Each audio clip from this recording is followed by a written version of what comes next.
Hello guys, একদম সুন্দর প্রকৃতি এনজয় করতেছিলাম। সকালবেলা বেরোইছি বাইক নিয়ে। আজকে পঁচিরাজ ঘোড়া বাসায় রেখে আসছি। আজকে নিয়ে বেরোয়েছি এই যে হন্ডা কার্তিক। তো এত সুন্দর একটা ওয়েদার এনজয় করতেছিলাম, ভাবলাম যে আমার ছোট্ট জীবনের অল্প একটু জীবন, সেখানে অভিজ্ঞতাও নিশ্চয়ই খুবই সামান্য হবে।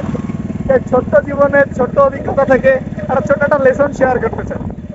সেটা হচ্ছে যে যে টাকা ধার চাইতে যায় সে লাইফে ছোট হয় মাত্র একবার, কিন্তু যে টাকা ধার দেয় সে ছোট হয় বারবার। বিষয়টা ছোট্ট হলেও বাবার বিষয়, কিন্তু বিষয়টা কারণ দেখেন আমি ডিটেলসে বলছি, elaborate করে বলতেছি।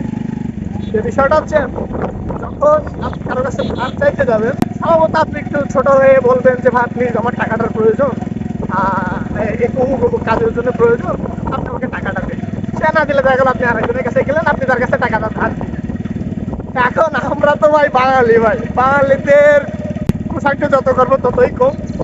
তো দেখা যায় আমার থেকে যদি আমার কোনো ফ্রেন্ড টাকা ধার নেয়, তো পরে যখন ভাই টাকা ফেরত চাইতে চাইতে হয় ভাই, তখন আমার তারা রিকোয়েস্ট করা লাগে যে ভাই আমার টাকাটা অমুক কাজে লাগবে, আপনি যে আমার টাকাটা নিয়েছিলেন তো সেই টাকাটাকে প্লিজ কাইন্ডলি দেবেন। টাকা দিয়ে আসলে অনেক সময় সম্পর্ক নষ্ট হয়ে যায়, মানে টাকা বাদে সম্পর্ক তো আসলে সুন্দর না।